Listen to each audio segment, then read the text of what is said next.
Hello guys, how are you? I'm Hardeep Singh. Welcome back to your own YouTube channel. IELTS updates and recent exams. For more updates related to recent IELTS exam writing test topics, listening, reading, practice test, and speaking, you got guesswork. Please, guys, participate in everyday listening and reading practice test to achieve your desired band score in your actual IELTS exam. Please hit the like and subscribe button. Press the bell icon for the upcoming notifications. Don't forget like, subscribe and share my YouTube channel and my Facebook page, IELTS updates and recent exams. Now turn to part 1.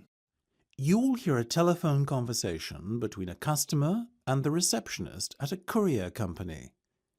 First, you have some time to look at questions 1 to 8.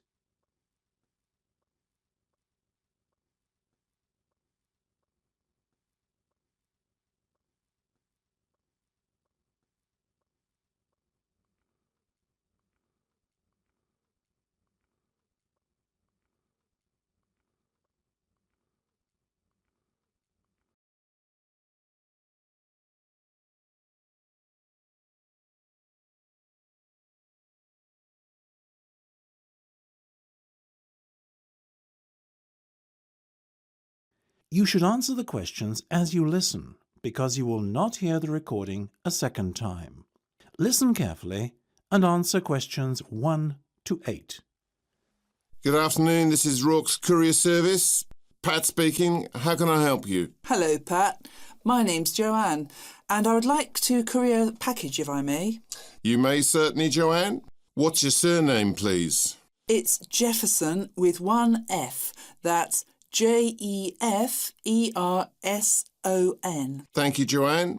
Now, could you tell me the address where the package will be collected from? Yes, it's my home address, so that's 22 Blue Lane Close, Old Malden, Surrey, KPT 530. Very good. I guess you also need the recipient's details. Quite right. Let's start with the name. It's Michael Moriarty, that's Muriarty. And the address, please? Michael lives on Birkdale Road at number 97. That's in Ashford, Kent. Excellent. And have you got Mike's postcode handy? Yeah, it's K29ZY8. I'll just repeat that. KT9SY8. Sorry, that's a Z, not an S. Got it? Got it. Do you have a daytime contact number for Michael? I certainly do. It's 011 876 99671. And when do you want your package delivered, Joanne? This Friday, the 22nd of May, if possible. No problem. Is there a particular time of day we should make the delivery at? Well, not really. Michael's self-employed, you see, and he works from home. I guess you can deliver at any time, though I think he'd prefer the evening, as he tends to be very busy during the day. Evening delivery. Now, one last thing. Can you tell me what the package will contain? There's a silver photo frame and a man's watch. Together they're worth about £200. Superb. And are you sending the package because birthday or something, is it? Actually, it's a gift for his wedding anniversary. His wife and he have been married for 50 years. Can you believe it? That's impressive. Hope I'm as lucky. I assume you accept plastic. We take all major credit cards as well as bank drafts and cheques. Excellent. I'll give you my card details now then, shall I? Not necessary. We don't charge in advance. You should give them to the courier in person on the day. Got you. Before listening to the rest of the conversation, you have some time to look at questions 9 to 10.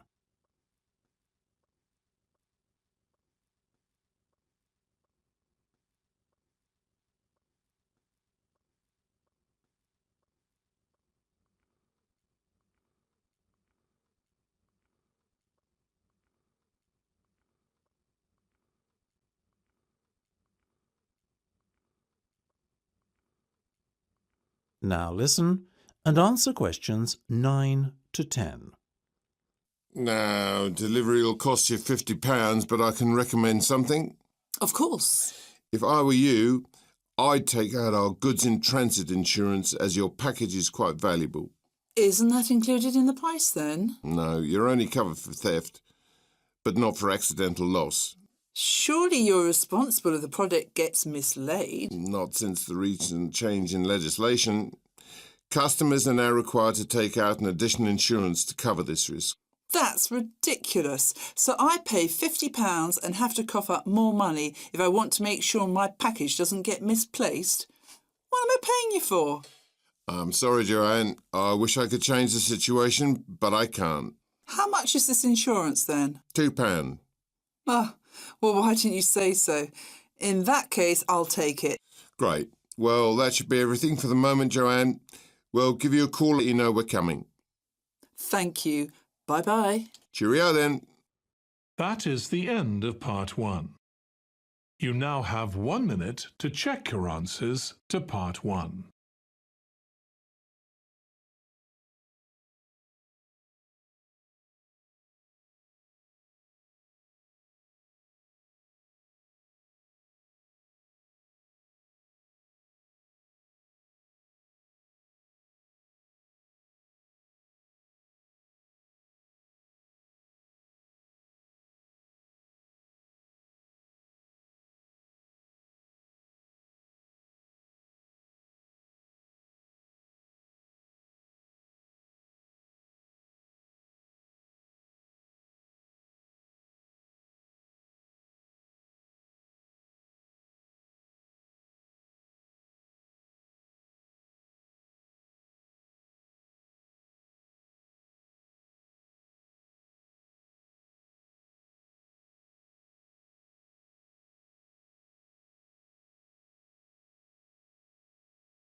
Part 2.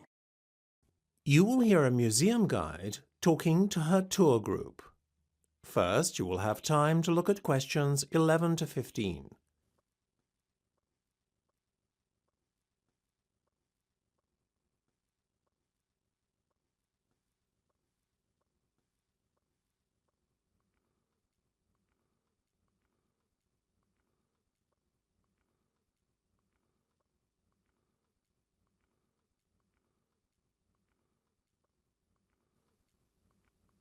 Now listen carefully and answer questions 11 to 15.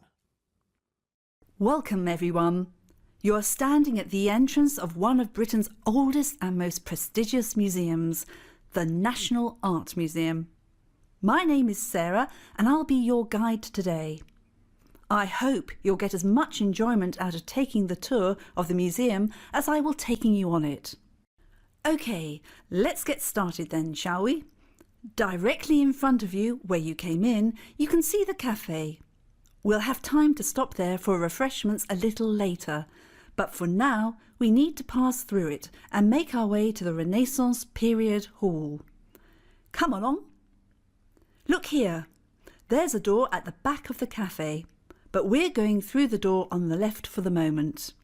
Follow me.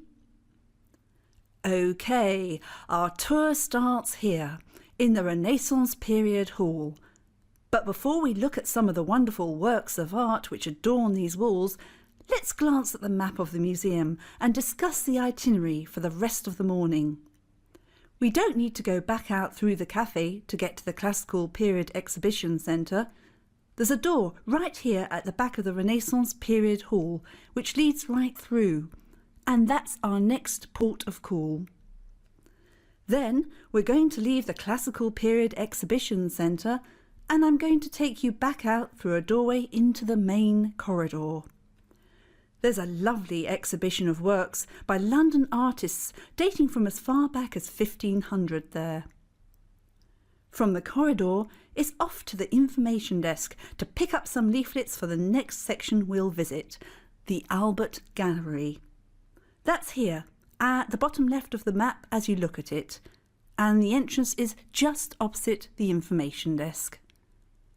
Behind the information desk, by the way, you'll find the men's and ladies, should anyone need to excuse themselves momentarily. Our last stop takes us back out into the main corridor, through the ticket office and into a very special section which we only have the pleasure of seeing on account of the fact that we're on a guided tour, the Restoration Office. Here we'll be able to see professional restorers at work, delicately repairing centuries-old works of art, some of which are priceless. Before you hear the rest of the discussion, you have some time to look at questions 16 to 20.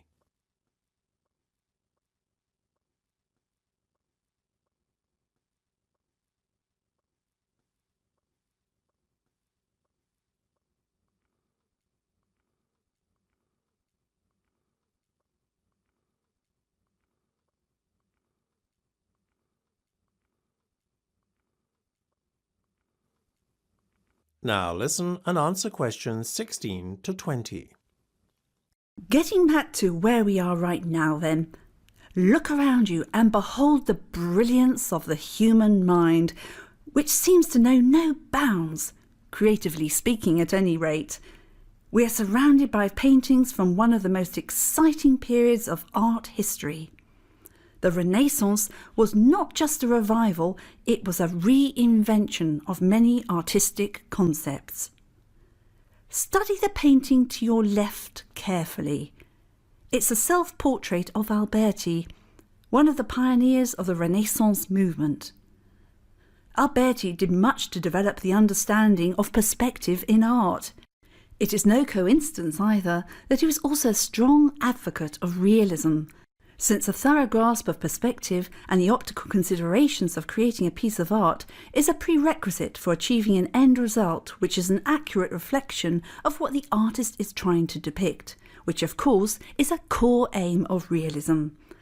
Alberti regarded maths as the common ground of art and science and did much to promote the taking of a scientific approach among his peers.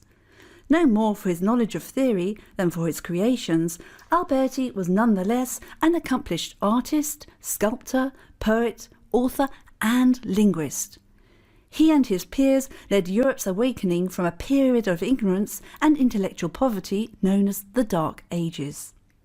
As a humanist, he advocated a wide, all-encompassing education curriculum which focused as much on culture and morality as it did on traditional fields of learning. He laid the foundations for a period of enlightenment and renewed intellectual vigour. Perhaps names such as Da Vinci and Michelangelo are more synonymous with the period. And indeed, artistically speaking, these gentlemen undoubtedly achieved far more than Alberti ever did. However, his contribution should not be overlooked or dismissed lightly, for it was a catalyst for much of what was to come later, surpassing his own achievements. That is the end of part 2. You now have 30 seconds to check your answers to part 2.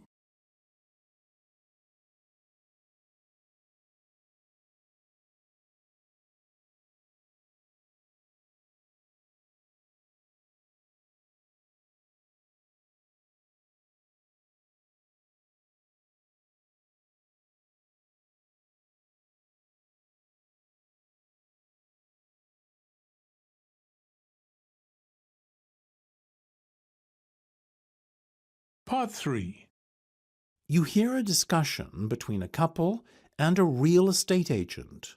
First, you have some time to look at questions 21 to 25.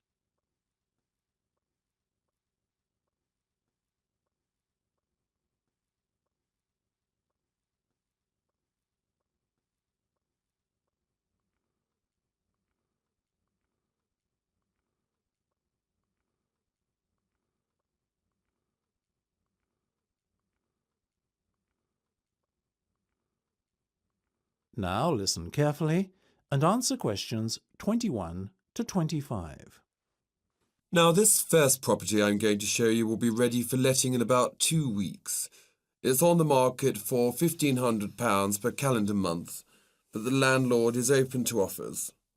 If after the viewing you think you might be interested, might I suggest that you make an offer, however, as a property like this won't stay on the market for very long? My first impressions are good, I have to say. I like the location. It seems to be a quiet residential area, and the proximity to the common is advantageous, as we like to go for walks together in the evening. What do you think, Becca? It does look rather impressive, Nick. Let's go inside, shall we? Now, as you can see, the front door opens into this lovely, spacious reception room where you can welcome guests. Let me lead you into the kitchen area, which is just through here. I know I've asked you this already, but I just want to make sure that the furniture stays, correct? Yes, everything you see here will remain on the property. The only things the landlord is taking with him are his television and DVD player. Why is he vacating such a lovely flat as this? He and his wife have just had their first child, and they felt it was time to look for somewhere more spacious which can accommodate a family more comfortably. They've just purchased a 3-bed house in one of the city's suburbs, but they were eager to hold on to this property too, which is why they've decided to let it out. They now look at their old home as an investment proposition. Very sensible. The size of the kitchen is something I have a little bit of an issue with, though. After all, while there are plenty of counters and workspaces, there isn't a kitchen table or anywhere to eat. True, but come through here and you'll find a very generous dining area. Wow, this is roomy. We could definitely entertain here, Nick. Do you mind if we view the bedroom and bathroom next? Of course. This way. Here's the master bedroom. There's a small room off to the side there that could arguably be used as a second bedroom, but I think the lack of space makes it better suited to acting as an office. Your ensuite bathroom is through here. It looks very modern. Has it been recently decorated? Better than that. In fact, the bathroom is completely new. It was only fitted last week. The house has also been given a professional clean and all of the rooms were redecorated after the landlord moved out. Before you hear the rest of the discussion, you have some time to look at questions 26 to 30.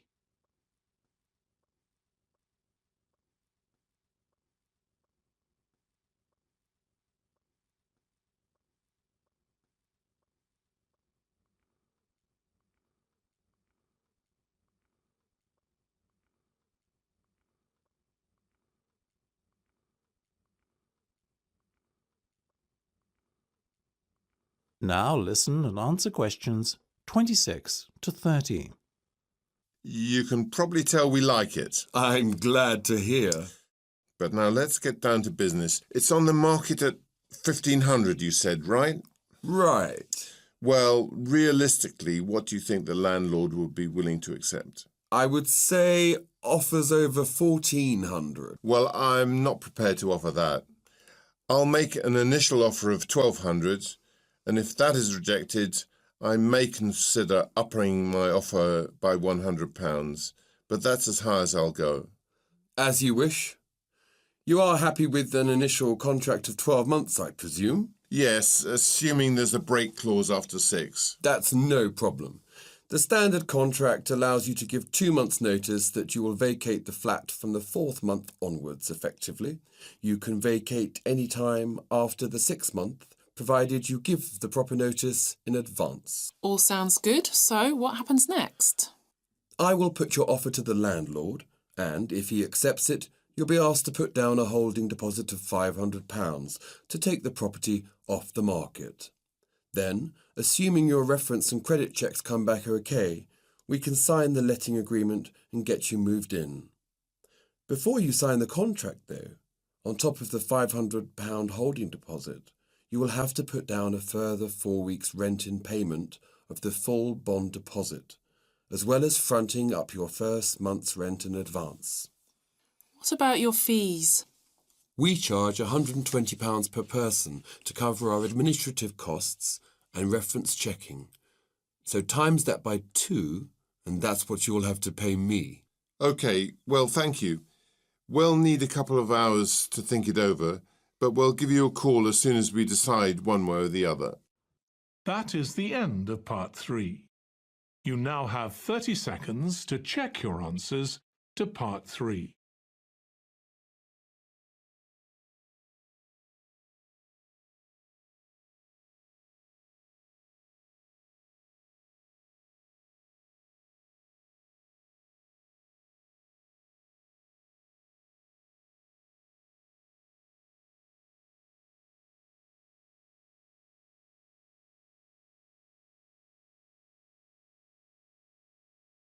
Part 4.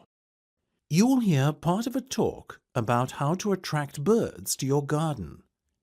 First, you have some time to look at questions 31 to 40.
Now listen carefully and answer questions 31 to 40.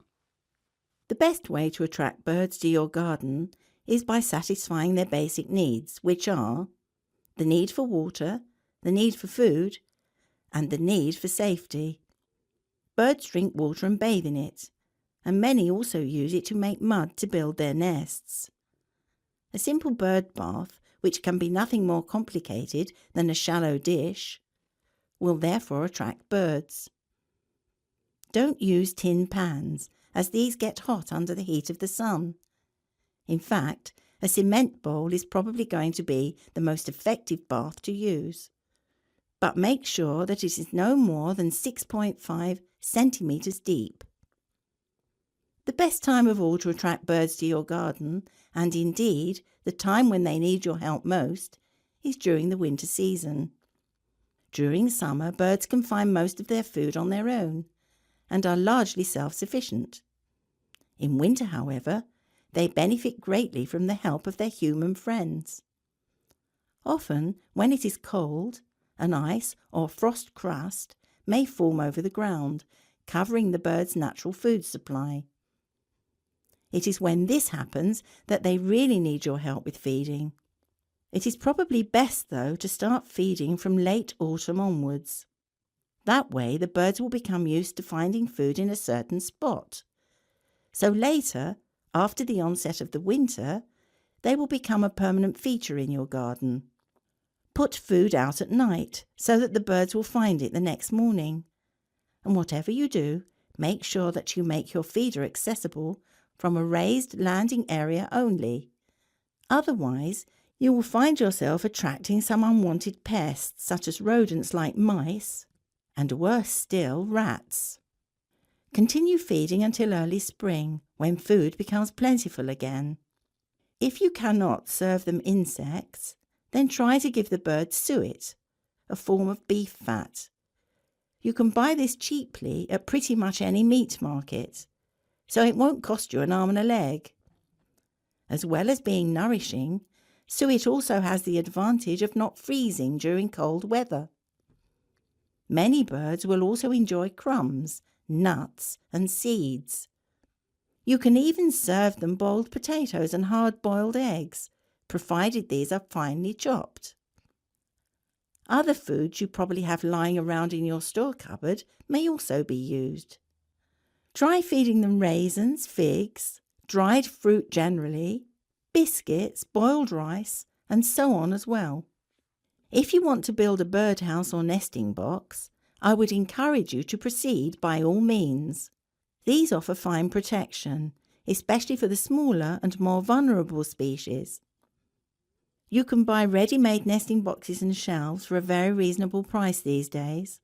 Alternatively, if you fancy your hand at doing a little DIY, they are not very difficult to build either.